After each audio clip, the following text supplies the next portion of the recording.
హైదరాబాద్ కూకట్పల్లిలో భూదాన్ భూముల సమస్యను వెంటనే పరిష్కరించాలని ధర్నాకు దిగిన బాధితులకు ఎంపీ ఈటెల రాజేందర్ మద్దతు ప్రకటించారు. ఆచార్య వినోబా భావే భూదాన్ ఉద్యమంలో భాగంగా నిలువ నీడలేని నిరుపేదలకు ఒక్కో కుటుంబానికి 60 నుంచి 70 గజాల చొప్పున సుమారు 850 కుటుంబాలకు స్థలాలు పంపిణీ చేశారని గుర్తు చేశారు. దశాబ్దాలుగా చిన్న చిన్న స్థలాల్లో ఇల్లు నిర్మించుకుని జీవిస్తున్న పేదలకు ప్రభుత్వం ఇబ్బందులు కలిగించకుండా వారికి పూర్తి హక్కులు కల్పించాలని డిమాండ్ చేశారు. భూదాన్ భూముల సమస్యను మానవీయ దృక్పథంతో పరిశీలించి త్వరితగిన శాశ్వత పరిష్కారం చూపాలని ప్రభుత్వాన్ని కోరారు.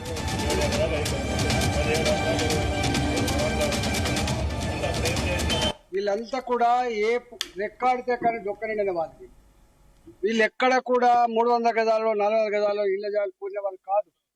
వీళ్ళంతా కూడా 60 గజాలు 70 గజాలు. మేము చనిపోతే మా శవాన్ని కిరాయి ఇళ్లలో ఉంటే రోడ్ల మీద వేసే పరిస్థితి వస్తుంది. సొంత ఇంటి కళ నెరవేరాలని చెప్పి అనేక సార్లు మొదలుపెట్టుకున్న వాళ్ళు. కొన్ని వేల కాలనీలు ఇట్లా వెలిసినాయి.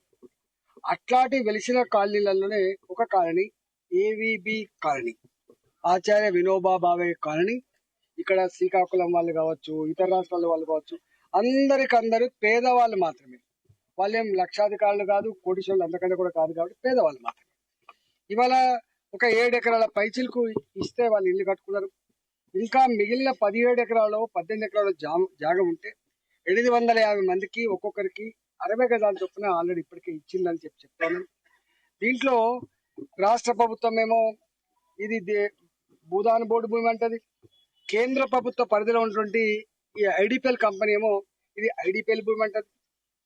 అటు నుంచి కొలుసుకొస్తానేమో ఇది వీళ్ళ సర్వే నంబర్లు అంటారు. ఇటు నుంచి కొలుసుకొస్తానేమో ఇది భూదాన్ అంటారు. ఈ 2 సమస్యల పరిష్కారానికి రాష్ట్ర ప్రభుత్వ అధికారులు కానీ, ఐడిపిఎల్ కేంద్ర ప్రభుత్వ పరిశ్రమ శాఖ కానీ కూర్చోబెట్టి, నేను ఇక్కడ స్థానిక పార్లమెంట్ సభ్యుని కాబట్టి ఈ పంచాయతీ సంవత్సరాల తరబడి నడుస్తా ఉంది కాబట్టి ఈ కూలి పని చేసుకుంటోళ్ళు కూడా కోర్టు ఫీజుల కోసం సంవత్సరానికో నెలకో 10 రూపాయలు 1000 రూపాయలు జమ చేసుకొని కొట్లాడుతుంది. కాబట్టి ఇంకా కొట్లాడేటువంటి స్తోమత మాకు లేదయ్యా, మాకు ఇల్లు కట్టుకునేటువంటి భాగ్యం కలిగించమని చెప్పి ఈ ప్రాంత వాసులు ఈ 850 మంది 60 గజాల చొప్పున ఏవైతే పట్టాలు పొందిందో వాళ్ళకు న్యాయబద్ధంగా బ్రోకర్ల బారిన పడకుండా, లంచాలు లేకుండా న్యాయబద్ధంగా వాళ్ళకి ఇప్పించాలని చెప్పి కోరుతున్నారు. దానికోసం తప్పకుండా ప్రయత్నం చేస్తామని చెప్పి భావిస్తున్నాం.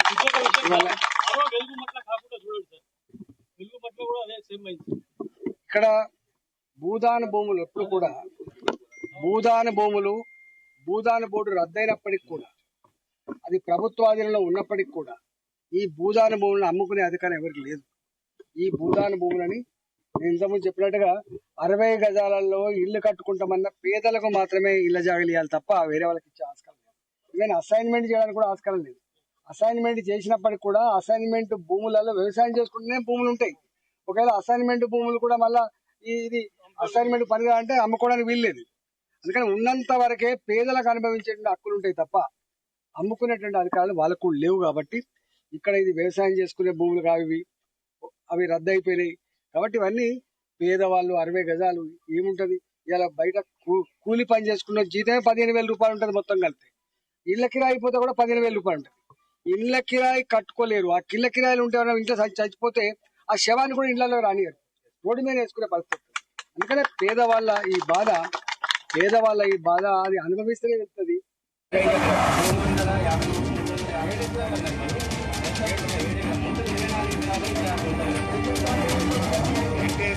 Gracias.